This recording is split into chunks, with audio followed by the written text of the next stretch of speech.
Honestly, cash is my last resort. I don't like it for a few reasons, but mostly because when you lose cash, or if it's stolen, there's no recourse. Poof, it's gone. In this video, I'll show you how to carry money while traveling, and I'll even share my secret stash strategy so you can travel smart in style.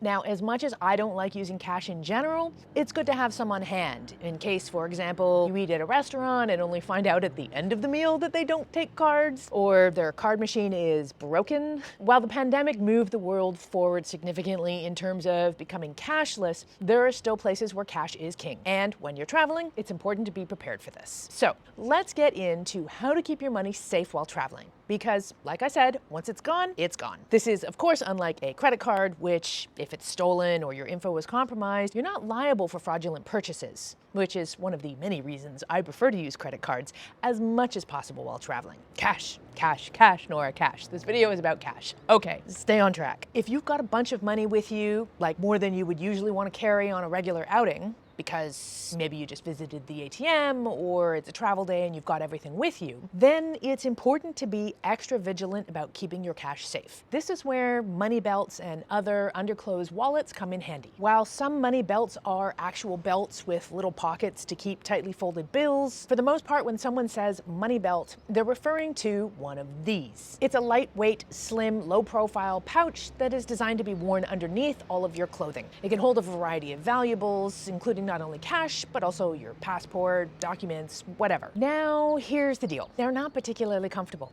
In my experience, especially in hot climates, be prepared to get a little bit sweaty underneath them. I actually kind of destroyed one of my passports by carrying it in a money belt before I started carrying my passport and other valuables with this crossbody tech bag. I vastly prefer this because it's more multifunctional and useful for my needs. There's a link in the description to my video review of this little beauty. Seriously, one of the best pieces of travel gear that I have. But cash, money belts. I guess you can tell I'm not a big fan. They're certainly not my preferred tools for how to carry cash while traveling. Then again, if you have a lot of cash, which again, I'm not generally a big fan of having, and if you need to get it from A to B securely, then money belts can fit the bill. Although I do have one suggestion. If you're wearing a money belt, it's a little uncouth to access it in public. Even if you don't have a whack of cash in it, it's generally a signal to anybody watching that you have something worth taking. I talk about this and other anti-theft travel security tips in a couple of videos that I'll link to in the description, so you can check those out as well. An alternative to money belts that works similarly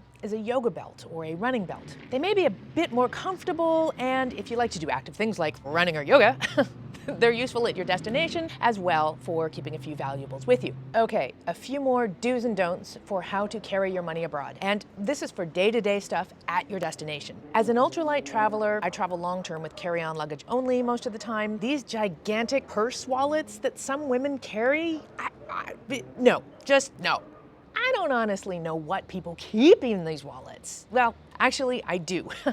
I went through a friend's purse wallet thing with her, and she had every single credit card, department store card, birth certificate, tax ID card, business card.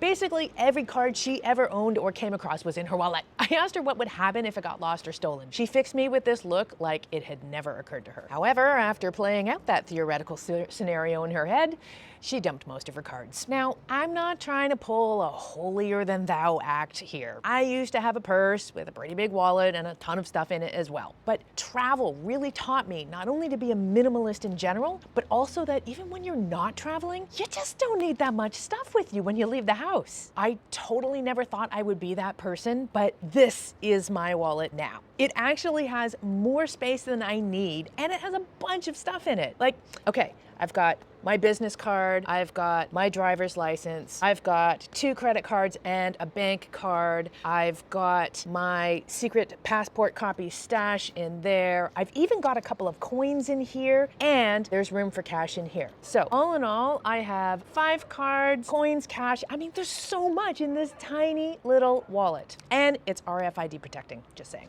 In addition to the super slim profile, which makes it possible for me to slip this into any purse or bag, bag or even just into my pants pocket, I like that it also has a bit of room for cash and even a pocket for a couple of coins if you don't have pockets or a change purse. Now, this is not big enough for the sort of cash you might need in a place like Argentina or a similar country that has a cash-based economy and poor purchasing power where you literally need stacks of cash to pay for your regular expenses. Now, as long as we're talking about super slim minimalist wallets, I had a wallet for a while that was mostly a card holder, but also had a clip for some cash. I had two problems with this type of wallet, and these problems extend to money clips in general. One, in many cases, you need to fold the bills twice to fit it in the wallet or in the clip. This means you can only have a couple of bills at most, and also, once it's been folded for a while like this, the bill gets so creased that some vendors actually won't accept it because it's effectively damaged. Or if you need to put it into a vending machine, the machine won't take it. I speak from personal experience on both counts. Two,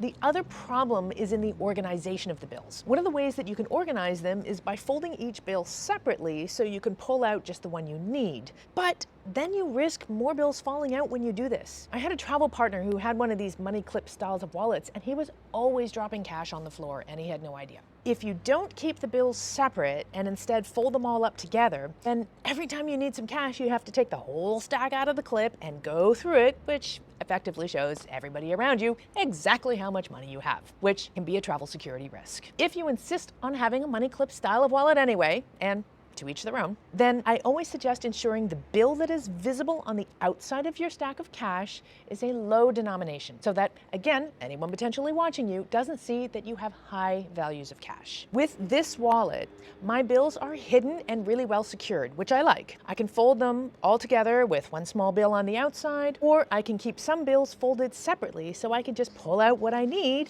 without people seeing what else I have in there. Okay, I promised that I would share my secret stash trick, so here goes. If your wallet and cards are stolen or lost, or you simply find yourself somewhere without an ATM, or all the ATMs are closed, or they don't have any money in them, all of which can actually happen in some places or on certain holidays, then I have a little stash of backup cash for just such an occasion. It's not a huge amount, something between 20 and 100 US dollars or euros. I say US dollars or euros because they're the most commonly used and accepted currencies internationally, which means they're most likely to be accepted at a currency exchange counter, regardless of where in the world you are. I hide this little stash in a pouch or pocket in my luggage that is separate from all of my other valuables. Another way to carry this extra stash is in an underclothes pocket or pouch, like this one, which works really well for travel days. By the way, in this pouch, I also keep a spare credit card and ID card. So again, if my wallet is lost or stolen with all of my cards in it, I have something to get me by in the meantime.